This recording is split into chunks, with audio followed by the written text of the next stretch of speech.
This is part 2 of talking about this small engine. So the quick recap is, this is a 1950 Briggs & Stratton NP. So it is a 74-year-old motor, and this is me trying to get it running. Okay, so we completed step 0 on this thing and made sure it has compression. And it has good compression. Seems to, anyway. So next we're going to make sure it has spark. So I'm going to pull this spark plug out and start pulling it over a couple times, and a different size spark plug. It's the smaller one. Alright, so I'm going to get that out, and then we're going to see if it has spark. So this thing was not the usual 21 millimeter or 16 millimeter, but rather a 3/4. We'll just unscrew it.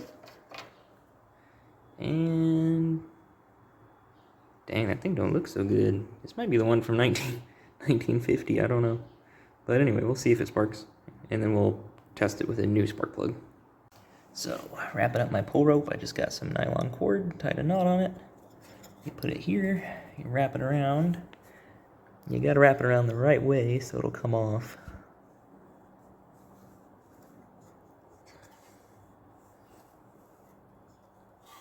You can kind of see how this is cut. When it spins that way, once it's done, it'll let loose so it doesn't cause an issue. And we're going to try and pull this and see if we have spark.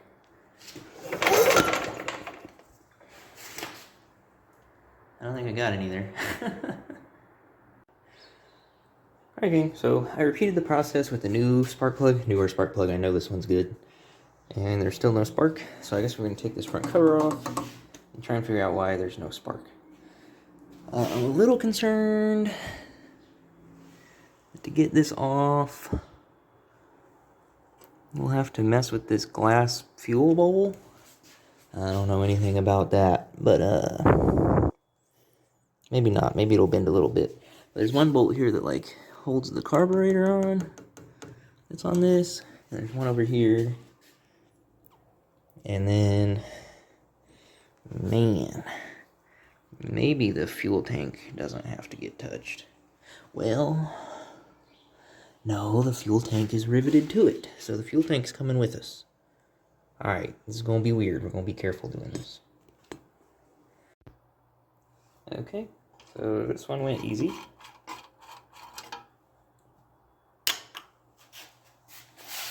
This one, not so easy. Get a wrench. He is a... what is he? I used a 7/16 on the other one. So maybe this one is the same. That's where I keep my tools. It's just out there in the middle of the garage floor. My wrenches and my hammer. That's all I have. I'm going to WD-40 him too, because this is old, and I can't probably afford to lose a bolt here. I don't really want to go to Home Depot and like get a new one. I'd like to keep all the weird old original bolts. And he has a 7/16. I just need to scratch my nose. Oh, but it's weird because I got this thing in my way here. Okay, here we go. Yeah, that was easy. That was no problem.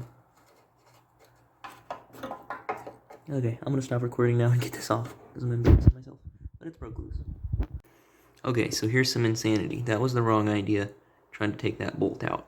Because that bolt won't come out because it hits the carburetor right there. What I'm going to take out is this bottom bolt on the bottom of the carburetor. Because this piece... oh man, I need something to point with. This piece is wedged underneath it. So I can just slide that out, I hope, and that will let me take this thing off without taking the carburetor off. Alright, so trying to get this cover off, I undid both of those bolts on the bottom of the carburetor. This little piece fell off, and now your air filter,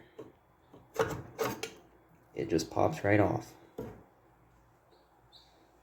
So I'm going to set that back here, kind of like that. And now I can get that out of the way.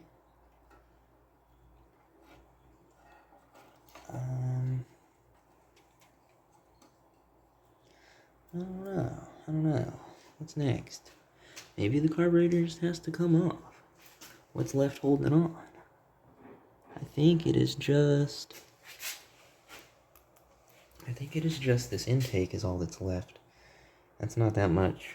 And then of course, you know, this gas line, but you might flex just a centimeter for me and let me get this bolt out. So we're gonna go ahead and undo the intake with love and care. Yep, let's do that. Let's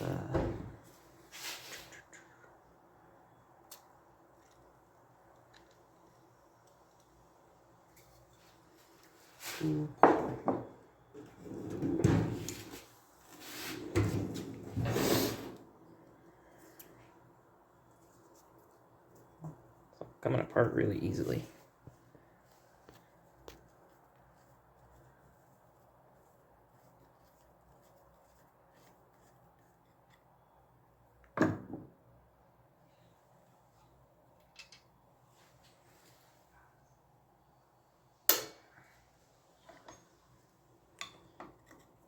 That one, he's kind of in there with some cobwebs. Oh, he's a little tight. Hold on. Okay, there we go. No problem. All right, so I'm gonna set my phone down now because it does look like the carburetor's gonna come off with this screw. All right, that gave me, you know, this much slack, just enough to get that off. So let me go ahead and do that.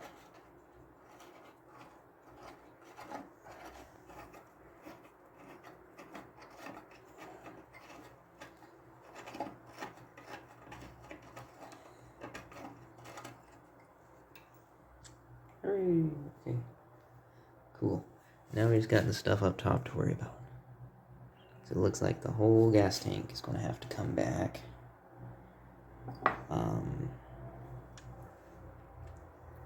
We're up out of the way. No. Oh, okay, hold on. So this is riveted here. This is a screw. Just lets this band loosen up and you can take the whole gas tank out. Because, yeah, this band is riveted to the front thing. So it's either the gas tank is coming out, which might be the easier thing, or this.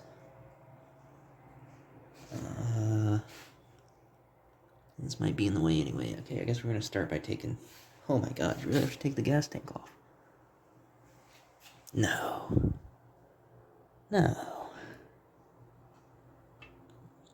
No, the gas tank will come with the cover.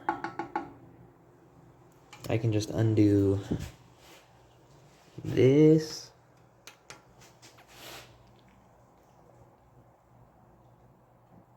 And this. And then the gas tank will come off with the cover. And maybe this will get in the way. We'll start with that. Oh, dear God. So I undid those two screws, and it became immediately apparent that the glass fuel bowl, the carburetor, the gas line, it's all coming with it, the gas tank. Now my problem is there's like a little throttle cable adjuster in there. I'm going to have to unhook, and they put those on better back in 1950 than they do today, so I'm going to have to be careful and pop that out. So yeah, I'm going to finagle with that right now. I need both hands for sure. Okay, yeah, that was insane. A whole lot was attached to that front cover. We've come a long way since then. This is a much better setup. That just comes right off. Nothing attached to it. The gas tank, the carburetor, the fuel bowl, the air filter. I mean, everything came off with the front cover. So, unless maybe I just did it wrong. Maybe I did that in a stupid way, but... Oh, no. Oh, no. Oh, okay, actually... There's just no gap on this magneto armature, so you're supposed to be able to... What is this called? That's the armature, and there's the flywheel magnet, the magneto. I don't know, but yeah, it looks like the gap is just wrong there. There's supposed to be about a business card worth of space right there, So maybe I can just clean this up and it'll run. Otherwise, this thing might be cooked. And that thing's scary. I don't know what the hell. I don't know. So, yep, we'll try that. Okay, so I hit him with the WD-40. We're looking at this bolt and this bolt. I'm going to really carefully break these loose, and then I'll show you guys me gapping this thing. Looking at this thing, I'm thinking it has to be the top bolts too. I think those have to come out. And then, this is the only slotted one, it's the one on the right. So I'm guessing that's the one that sets your height, but I think they all have to come out to be able to move this thing. So we're going to do these top two next. And this one's scary because it has like a ground wire on it. So we want to be careful with that. These are 1/4.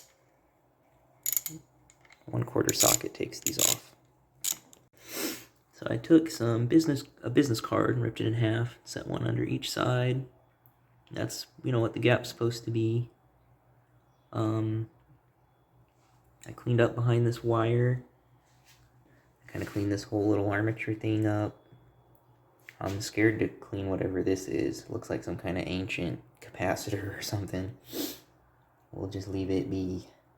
I might go ahead and Google what it is real quick, because it might be something that just wears out and it's going to absolutely need replaced.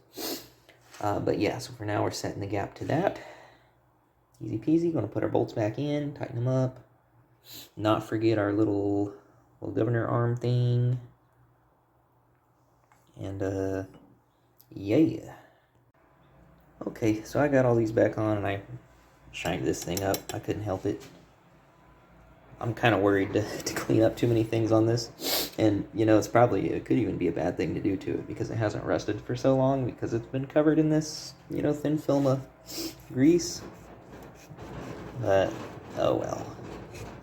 And I read online this capacitor thing. So this is just, you know, like an armature, like, you know, the ones in those two engines. It just looks different. But, you know, this capacitor thing or whatever it is may still be okay. It seems like someone recently had one of these online and it sparked, so we'll see. It may be fine. Yeah, so I'm gonna, you know, just kind of spit polish things. I'm not gonna paint anything or sand anything. Just, you know, a little bit of carb cleaner, a little bit of red rag, and clean some things up and put this back together slowly. Oh, and I went and looked in here. So this is like where you check the oil, and it's like spring loaded. And oh man, my thumb's in the way, but I got a finger in there earlier, and it has good, clean, clear oil. So I kind of wonder if the guy that sold this to me didn't recently change the oil.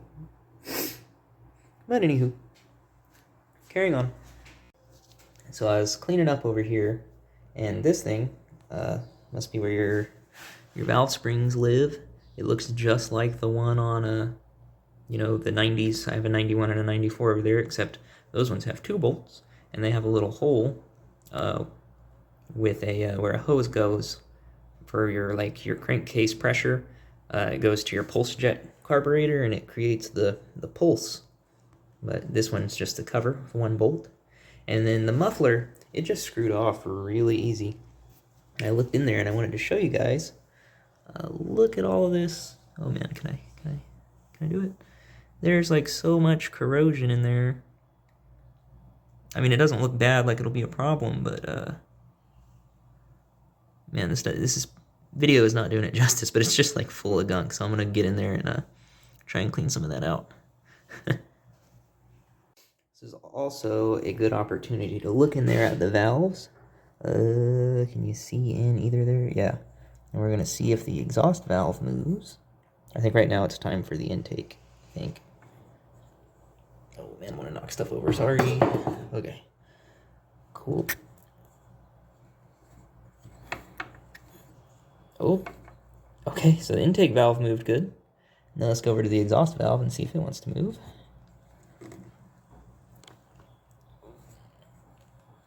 Okay, here's compression, I think.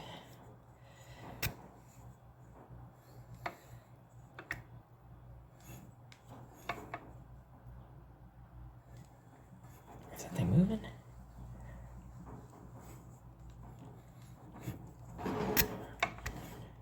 Okay, yeah, it moves. It went up right there. So both of the valves are moving. Are they moving like they should? I don't know. But they're moving. That's good. Okay, so now I'm just cleaning stuff. I beat all the dirt out of this thing. And now I'm just gonna spray down the carburetor, I guess, spray inside it. I don't think I'm gonna take it apart right now. I'll have to watch a video on how to rebuild one of these if we have a fuel problem, and I suspect we probably will. And I don't know anything about that fuel bowl. So for now, I'm just gonna clean this up, put it back together, and see if we have spark, basically.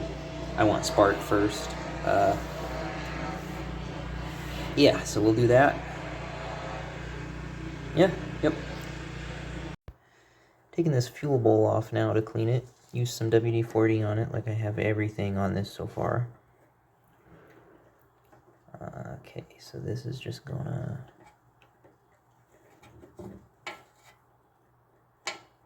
Yeah, I think these top brackets are gonna just like slide off of there, and it all came off together. Cool, cool, cool. Now this glass thing just comes off. Ooh. Ooh, brother. Brother, ooh. Alright, so I'm gonna spray this all out with carb cleaner and clean it. So this glass ball has all this residue on it inside, and it's not coming off with a rag. So I've got some carb cleaner in there, and I'm hitting it with some 500 grit sandpaper in there. And I know that'll be okay because I did that as part of redoing the headlights on my car. I sanded it and then clear coated it, but I don't think it'll hurt this glass. Okay, that looks pretty good to me. A little foggy. Most of the residue's out. If I wanted to go crazy, I'd go get some buffing compound out of my trunk and get my Dremel tool out with its little buffer wheel and really polish this up, but I don't think it matters that much. And so this thing was sitting in there like that, and it just like crumbled out, and it is gnarly. And I don't know what it is, if it's just a mesh filter. It might just be a mesh filter. I'm worried it has some kind of diaphragm type job. If it does, we're cooked, because this thing is definitely not going to be doing what it's supposed to do anymore in this condition. I don't know, I'll have to look that up real quick. Okay, and I sprayed carbon choke cleaner in this hole. So I think this one goes to the fuel tank, because when I blasted in here, it went in the fuel tank. This should go to the carburetor. But I wasn't getting anything out of the intake or the choke. So I'm thinking this line is plugged. If I took this line off, we could go ahead and redo the carburetor anyway. So I'm thinking I'm going to try and carefully take that line off, which scares me because it looks like a brake line. And I've broken or twisted off every brake line I've ever touched. So we're going to do this with care. Okay, so we got it off. We got it off without breaking it. And I turned it up like this, and it dumped a little bit of carb cleaner out. Not what felt like a full line to me. So I'm going to go ahead and take the other end of this off. It takes two 7/16 wrenches, which I was surprised that I must have two 7/16 wrenches instead of just one. So, yep, here we go. Alright, so I put the carb cleaner in one end of it, and, oh boy, you can't see the other end. Hold on. Here we go. So it's clear. It sprays through it. So that part is okay. Or if it wasn't okay, it's okay now. I'm going to go ahead and polish this nice brass tube, or whatever it is, and make it look pretty. And then we're going to dig into the carburetor, I guess, since we're here. And it kind of sucked taking everything off. So we're just going to go ahead and do it now. There we go. That's a good looking piece of copper tube. Brass tube, or whatever that is. Copper line. I don't know. I've been trying not to clean things up too much because I want it to keep that, you know, that kind of old look. Like this fuel tank's just perfect. I really like that. But there's something about copper line. I like that. All right, we're moving from the engine workbench to the carburetor workbench. Here in my big shop. This is the carburetor working chair. Carburetor rebuilding chair. It's awesome. Oh man, we're living large, boys. Okay, here we go. Alright, I was just shaking some dirt off of it. I'm going to keep it that for a little bit. I've already sprayed it down once. I'm going to spray it down again and, I don't know, hopefully get the outside of it looking somewhat physically clean before we go to the inside. So I'm just going at this thing, spraying it, and picking at it with the screwdriver. Like that, but 10 times faster when I have both hands going all the way around it. Just taking crap off of it. I did like clean up the brass fitting,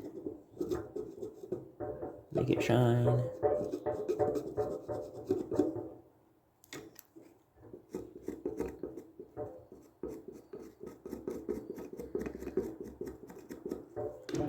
This up here, just peeling grease off. And so I'm just going to go at it like this basically for, well, until I get tired, and then, you know, periodically spray it down. And oh, come on, focus. And my phone won't focus. Oh well. There we go. Yep, so I'm just going to go at this for a while. I will probably, take all these screws out. I think this screw is not so important. It's your throttle limiter. But I might take it out, clean it up, put it back in. And, you know, we're still working on the outside layer here, so. Alright, so doing that throttle screw I talked about.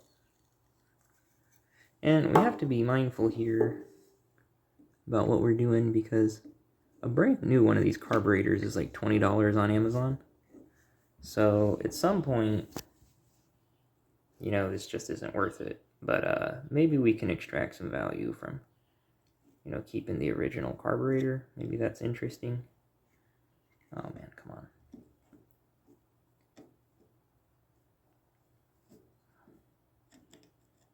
Ooh. I'm not actually looking, I'm just looking through the camera. Trying to do this. Oh my gosh. Okay, well I'm going to take that screw all the way out. I think, clean it up, put it back in. It's not doing anything. It's the throttle adjustment screw, and it was already all the way out. So, you know, I don't know why. We'll take it out and clean it up real quick. Okay, took that out, cleaned it, WD-40'd it, put it back in. What's next? Thinking maybe this screw. This looks like a, I guess that'd be your fuel air mixture screw. I think it's going to hold that thing open in there. I'll just pull it all the way out. I'm going to check where it's at right now so I can put it back to whatever turns it's at. So it's, I guess we can do this. We'll probably do this on video. Oh my gosh, there's gunk in the slot for the screwdriver. Oh man. Okay. Alright, we were right here, up and down. We'll go till it starts to get tight. There's half. 1, 1.5, 2. So it was 2. Alright, so it was in roughly 2. We'll remember that, we'll clean it up, and we will put it back in. I guess I'm going to go ahead and pull it out. This one's moving pretty easy, so I bet I can just pull it out here on camera.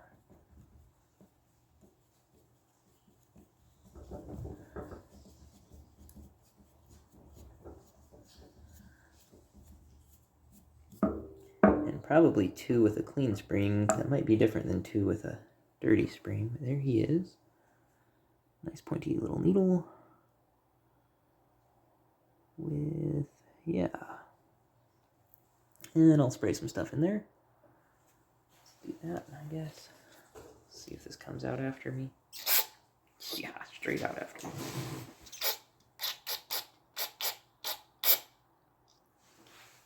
Yeah, clean this needle up. Moving on. Alright, so I cleaned up this screw.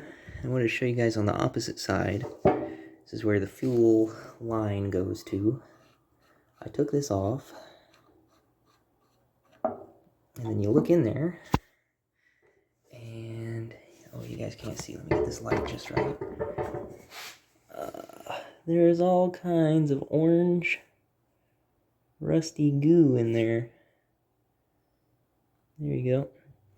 So I'm going to scoop some of that out to show you. got? We got yeah. Looks like that.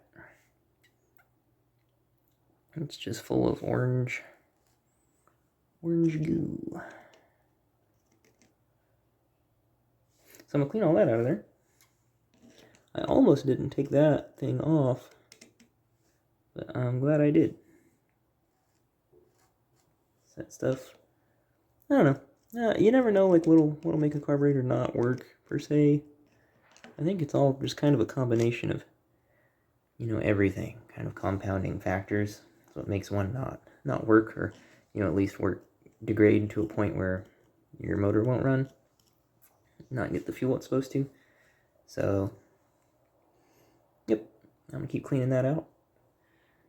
And my camera's about to die on me, so I may let it charge for a little bit and then proceed.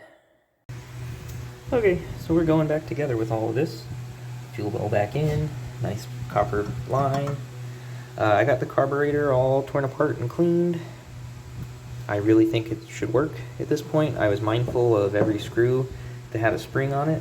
I made sure to put it back to, you know, however many turns it was before. Who knows if that's right or not, but I think it's probably a better starting point than whatever I would guess at. Yeah, we're going back together. Man, that is a cool looking fuel tank. I just really like that.